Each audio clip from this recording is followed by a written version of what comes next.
All right, it's JoJo on the radio in the studio with this girl that I'm finally meeting you, Miss Halsey. I'm super pumped. How are you doing? I'm good. We were just talking about how doing radio in LA is so funny because I like wake up in my own house and like eat a bowl of cereal and like then just come to the radio station, which like usually it's like a much more of a project than that. It feels like it like definitely takes the glamour away a little bit that I was eating like Cinnamon Toast Crunch a couple hours ago. So like you do radio stations, say for example, like you're on tour and you're in Yeah. Milwaukee, and so you'll get all crazy, like it looks like you came off a stage basically. Whereas like here, Yeah. but I kind of like this side of you, like just roll up, and just do whatever. Eat baby carrots, talk about baby carrots. Snapchat. Which, by the way, we have a crazy story we're talking about this whole conspiracy thing. But real quick, if you're ever cruising, I don't know if you've ever been like just cruising around LA, and rarely does anybody take me up on this offer, but you're ever cruising around LA, and you're like, hey, there's JoJo on the radio. It's gonna happen once, maybe. Think I should visit JoJo. You should knock on the door, Okay. or however you have all the contacts, and just come up, and and if you happen to stop by Starbucks on the way, that's up to you. But just roll up whenever. So the invite is there, Halsey. What kind of coffee do you drink? I'm in between drinks right now. I've been doing the between strawberry drinks. acai, but I'm kind of getting. What do you drink at Starbucks? What's your thing? I like green tea lattes. Did you know that green tea has more caffeine in it than espresso? I thought it was so healthy. Green tea. Matcha is like full of natural caffeine and energy, like juices you up. I have like a friend from home who's the barista, and she told me that once. I was like, drank a green tea latte, and I was like shaking. I was like vibrating. I was like, I don't know what's wrong with me. I haven't stopped drinking coffee. I started drinking green tea lattes instead. I don't drink coffee anymore. It's like crazy. And she was like, yeah, you're drinking more caffeine if you do that. And she was right. Just the word green tea makes me think it's got to be healthy. If it's green, healthy, who knew, right? Yeah. All right, hey, we're talking off the air, and we'll get to all the music, of course, with Halsey, because she got a lot going on. But this conspiracy theory that you brought up with, you saw this on an iHeart Snapchat, right? Yeah, like a Snapchat. But the David Bowie Kanye thing. Yeah, it's pretty wild. So David Bowie, a photo like emerged like years ago of him in front of a sign that said the word K West, like K, letter K, West. And then he wrote a song called 5 Years, in which he talks about how in 5 years, like, someone will be born, like I guess a musical savant who's going to like save culture and like save humanity, I guess. And then 5 years and one day, I think exactly 5 years and one day later, Kanye West was born in Chicago. No kidding. So people think that David Bowie predicted the birth of Kanye West, and I kind of buy it. And what's the whole thing about, maybe he did. The whole thing, him standing in front of the K West sign, that also took place back when he wrote it? That or was is that more before recent? Kanye West was born. That happened as well. Yeah. If anybody could do it, you would think David Bowie would be the guy. Absolutely. Halsey, any new tattoos? Well, I've only met you this first time, so I see just a handful of tats. We need to get a tattoo together. I'm planning your whole year round. We're going to get tattoos together. You're going to come visit me. It'll be great. I like it. Next time I come, I'll bring someone with me who'll tattoo us on the air. I would love that. That would be cool. That's how I got half of mine is on the air. Really? Yeah, totally. I did it. The first one I did on the air because I figured that if I'm more brave on the air. Oh, okay. I'm not gonna back out. If it's just by myself and just a goofy friend, I'll talk myself out of it. Yeah. But on the air, you think the audience is listening. They're gonna clown you if you back out. So I did the first 4 or 5, with on the air, and I don't know if it was fun listening to or not, but nonetheless, I did it on the air. So. Let's do it. I got this one with a bunch of fans. Like which one is that? Get described. It's a matchstick on my wrist. I picked like 4 fans online and told them to meet me at Body Electric in LA, and we went and got matching tattoo. Get it? It's a matchstick. We got matching tattoos. Yeah, I mean, I would get more with fans too if I had the time, but I haven't gotten one in a while. I've kind of slowed down a little bit, which is crazy because everyone says once you start, you never stop. But I have tons of ideas of more than I might want. But I also don't really have time. I'm too nervous to get one and then have to perform because I don't want to have to perform with like a bandaged Have that plastic wrap on your arm as you're doing your I've thing. done that. I did that with this one in Canada. I also broke 2 of my fingers on stage that night. That was a rough day for me. I was covered in Band-Aids. How did you, stage dive go bad, or what happened with the fingers? How'd that? What happened? I think I fell and put my hand out to catch myself, and all my body weight landed in my fingers, bent in all random directions. It was really cool though. I yelled at my TM off side stage and had him throw me some tape. And he threw me tape, and I stood on stage, put my mic stand, and just wrapped up my fingers and very punk rock. Maybe kind of like my theory of tattoo on the air. You don't chicken adrenaline? out. So your adrenaline is rushing. You don't feel a damn thing. Oh yeah. If you'd have done that 3 hours later, that's the worst day ever, right? Adrenaline is crazy. Like you could break fingers on stage, like Dave Grohl breaking his leg and just keep on going. And you're like, how do you even do that? And it's like, I'm thinking about that, and I'm like, I would probably keep going if I broke my leg on stage. I honestly think I would. Like, I don't think there's a lot of things that can make me stop performing. Like in the middle of my show, you become like so dedicated to the quest. Is it just to have an audience in the palm of your hand? Is it the biggest rush you could ever imagine? I think it's greater than that. I don't think it's so much me having them in the palm of my hand as much as it's like a dual experience. It's like, for me, I've been playing pretty aggressive shows for like the entirety of my career. Like, one thing I'm like super proud of in my project is that I've never played a headline show in any country that didn't sell out initially.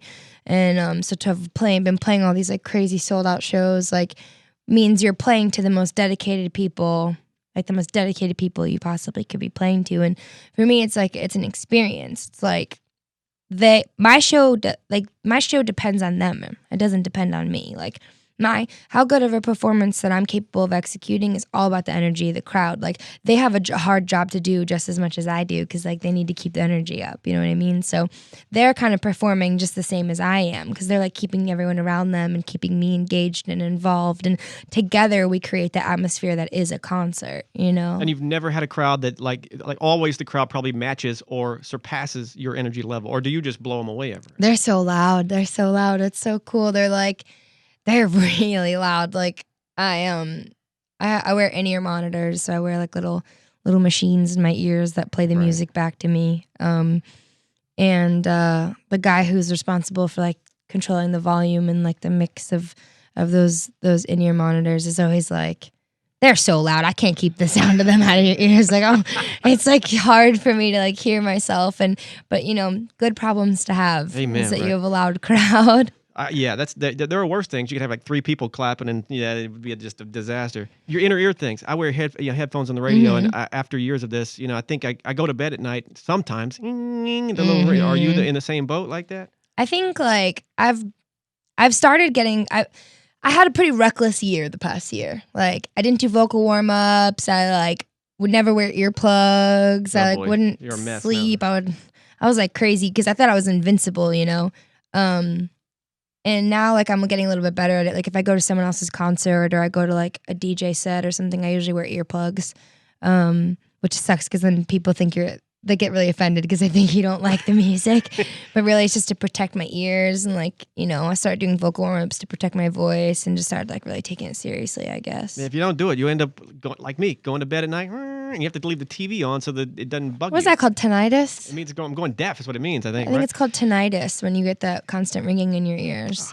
Luckily for me, it's not constant, but it kind of comes and goes. Okay. So whatever. All right, it's JoJo on the radio in the studio with Halsey. If you're not following her, Twitter, Instagram, all that, you need to get to it, obviously. Twitter, Halsey.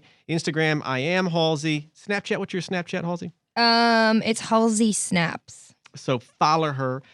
Details on colors. I know a couple of notes I wanted to jump on. What's this about you and Tyler? Set of the video. You and Tyler Posey took a shot. Is that true or false, or what does that mean? Yeah, we got B12 shots on set. Like a nurse came to the set and gave us a shot in the butt. Were you both sick, or was it part of the theme of the video? Like, we got them off camera. We just like not off camera. They were in the behind the scenes like edits, but the craziest thing about being like any kind of performer, like being a musician or an actor, is like you work really long hours and really long days. You don't really eat, you don't really sleep. It's like it's actually kind of bad, like, to come to think of it. Like, don't eat, don't sleep, travel a lot, whatever. Like, work really hard. It's cool. I think like a lot of my fans like to think that I'm like in a hot tub somewhere, like eating chocolates with like my feet in the air, being like, yes. Somebody fanning you. Yeah, exactly. But really, it's not like that at all. So just to keep our energy up and to keep like our vitamins replenished, we got B12 shots that we could get through and make it the best music video possible, And he's such a crazy guy. I love Tyler Posey.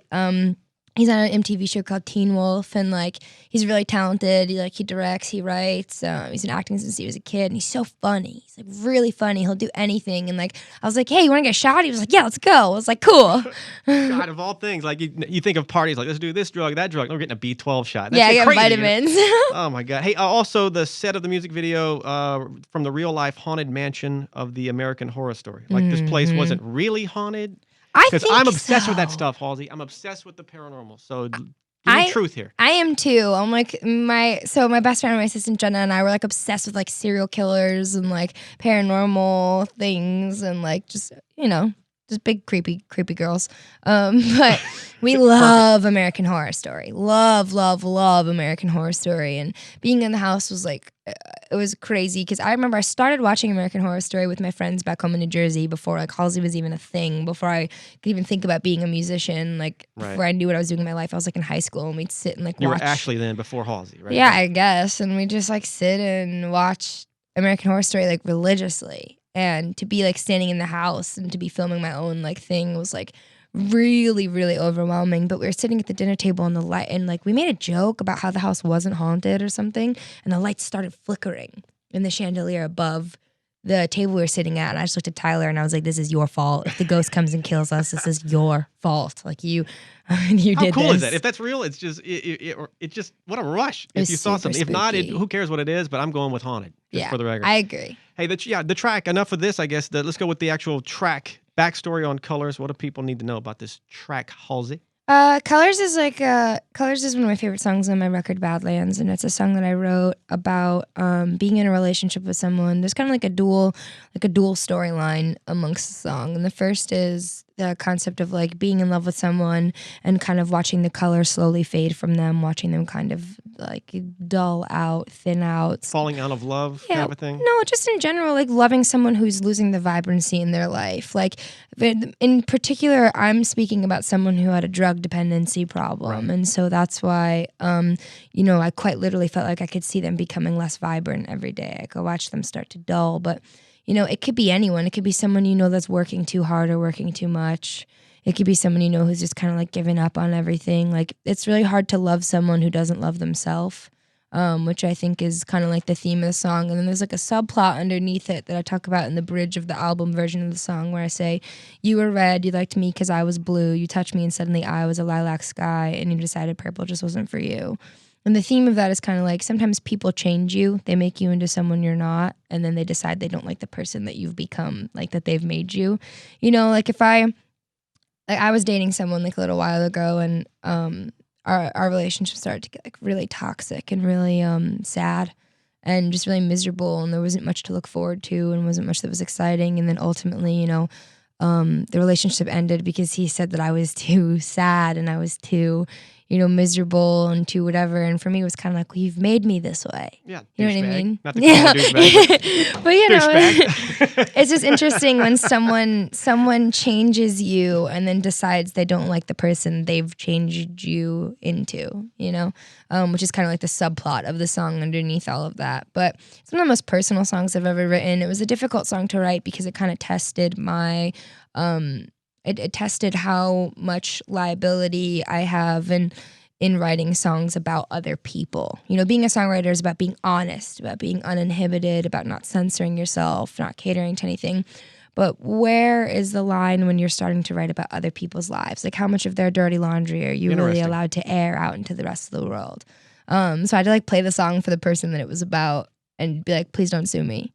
He liked it though. He liked it. All right. About to ask what was his thoughts on the track, and I guess it's kind of an honor in a way, even though it might not be showcasing some of his better qualities. But still, he made it to a Halsey record, so what is he going to do? I mean, I know it's still, this album is still rolling, but I assume, granted, I've met you for the first time today, but you seem like the type of person that's writing 24/7. Yeah. So you must have at least, I don't know, 7 albums written somewhere. I wish. Maybe not complete, but I assume there is an album number, you know, Mm. and what the next album in progress somewhere. True or false? Yeah, true. I don't know when it's gonna come. It could be like in 2 months. It could be in 2 years. You know what I mean? Like it's really gonna depend on when I decide it's perfect. Like I learned a lot in writing Badlands. It was my first like true body of work that I put out into the world. And What did that get to the point where it was perfect, or because it's sort of is it because I've seen so many artists come through and it's almost like it's never finished, but you have to call it, you know, put a stop to it at some point. I'm happy with Badlands. I think it served the most important purpose that it could have served, which is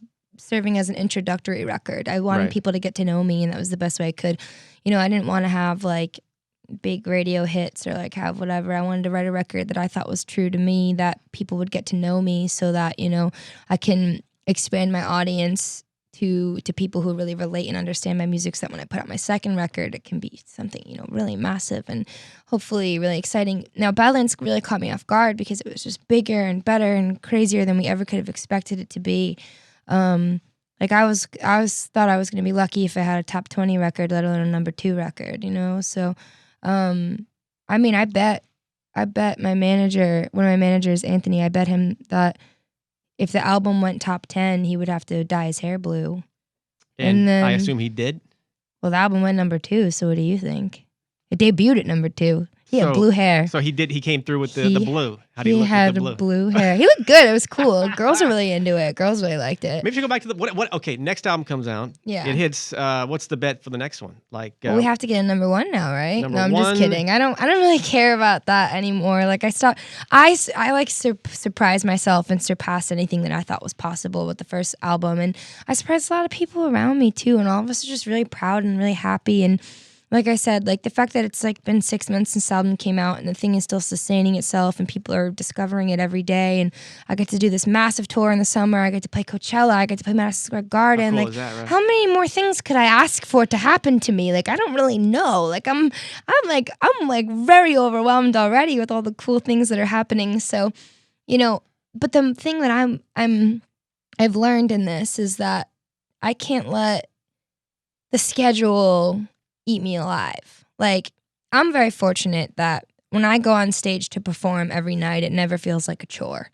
I find a new song, a new moment, something new every night to like really connect with and really make the performances organic and emotional as I can. Like, there's very, very few times in my life where I'm about to walk on stage and I'm like, oh, I don't want to do this right now.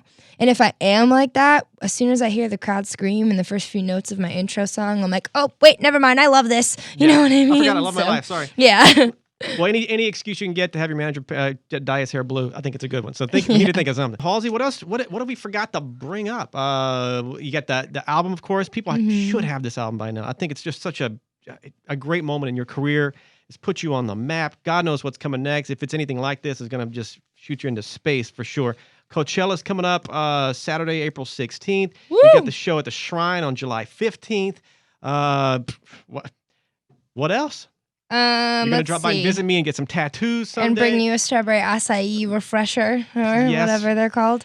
I need a new drink. I'm so tired. I keep driving through Starbucks and getting that same drink, and I drink half of it. You're not a coffee person, though. You want like a fruity thing. I would like a coffee, but I don't know. Every time I get a coffee drink, it doesn't sit with. I don't know. It just doesn't. Nothing's connecting right now. The very berry hibiscus refresher is pretty good. I've tried that once. Maybe Okay. that's not a bad go-to. All right. Hey, question about. I love these stories, and your fans are obsessed with you. So I think you're a perfect person to ask this. Psycho fan encounters. Give me a couple of one psycho fan encounter that comes to mind. I'm like, And I'm not saying they're psycho. Yeah, I was gonna say I would never know. call any of my fans psycho, but like, we've had people try to break on the tour bus a couple times, which is so funny to me because I'm like, what are you gonna do when you get there? Like, what happens if you do break into the tour bus and you end up in my in my bedroom and like you're standing there and I'm like, what do you think's gonna happen? Like, I'm gonna be like, oh, hey, what's up? Like, when did you get here? Like, let's hang out.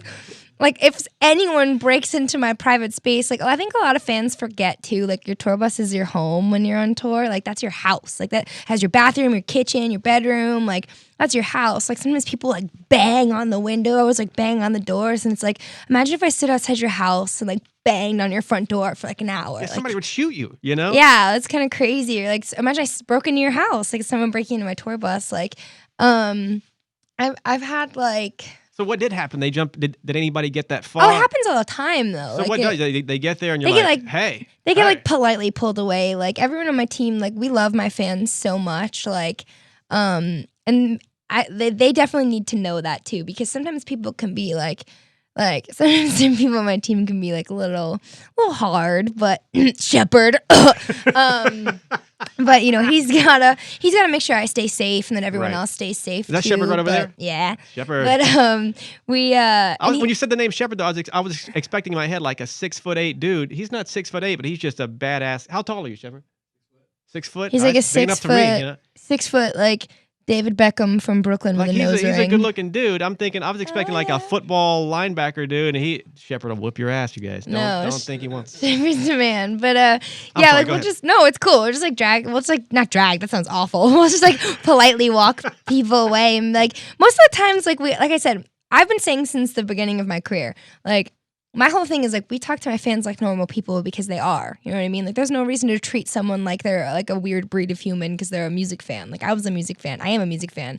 I was a Psycho fan. Who are you a Psycho fan of? I was a Psycho fan of so many acts. I was a Psycho fan of Panic at the Disco. I saw them live 13 times. Nice. And recently I met Brendan Urie. He came to one of my shows in California, which was so cool to have him standing backstage at the Fonda, knowing that I tried to sneak backstage and meet that guy like a couple years ago. Yeah. How far did you get, close to the backstage I got door? pretty far a couple times. I think I got like in the hallway of backstage before someone was like, hey, you get out of here.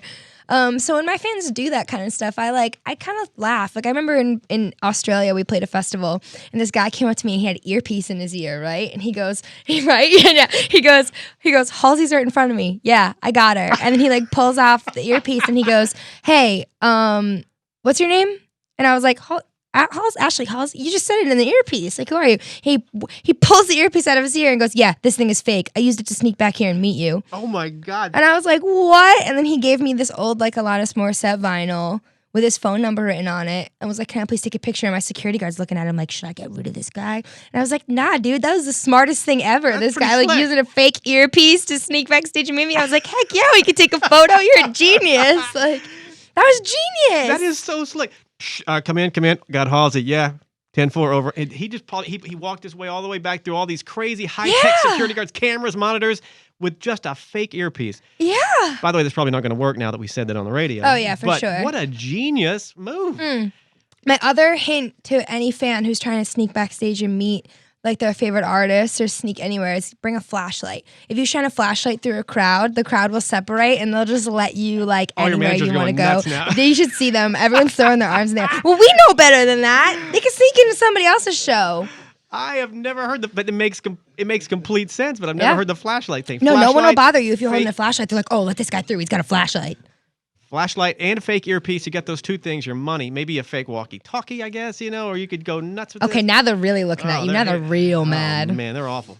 God, and here I work at a radio station forever, and sometimes I get stopped by security guards just because I look guilty, I guess, or I look like I don't belong. Capitol Records wouldn't let me into their parking lot for like a year. Are you kidding? The same security guard was there every freaking time, and I drive through. It got to the point where my album came out. And the guy's like, name, and Anthony and I are like, Halsey, we're going to meet with, I don't know, the president. Like, and he's like, who? We're like, Halsey, I'm signed here. They're like, Halsey, who? And I had to roll the window down and point to a giant billboard of my face and go, that's me. See? Me. Let me in. It was I'm like, I bet you don't do this to Katy Perry. Oh, yeah, of course. God, did it ever resolve? Like, did the guy ever get used to your face, or did they fire the guy? Or? Eventually, he let me in. Apparently, you needed a fake earpiece and a flashlight or something. Yep. God, all right. I'm glad. You know what? Not that I'm glad you go through that, but it's cool to see a star going through the same thing the rest of us go through. Oh, my. Halsey, you're a trip. You got to come back and hang more often. Definitely. And since you live here, you don't have to get all dressed up and get crazy. Just roll up and we'll just hang. Anytime you want to be on the radio, just drop in. I know you have better things to do, but you're always invited. Halsey, check her out, of course. Coachella, April 16th. You got the Shrine coming up July 15th. The album, we said this 1,000 times, but Badlands, if you don't have it, you're an awful person. Anything else we need to say, Halsey? If you're trying to get tickets to April 15th at the Shrine, you're kind of beat because I think it's sold out. But we're doing two nights. We're doing one at the 16th, too. Oh, gotcha. So if you want to come see me in LA, you can go there. I don't know what else. Coachella's gonna be massive. I can't wait for everyone to come and see it. And I'm probably gonna cry. I don't know. Maybe like do a backflip, something really cool. Might bring out Drake. I'm just kidding. I'm definitely not bringing out Drake. Don't get your hopes up. But yeah, it's gonna be really cool. Thank you so much for having me. My and pleasure. I owe you a fruity drink. Oh yeah, can't wait for my fruity drink. Halsey, thank you. Thank you.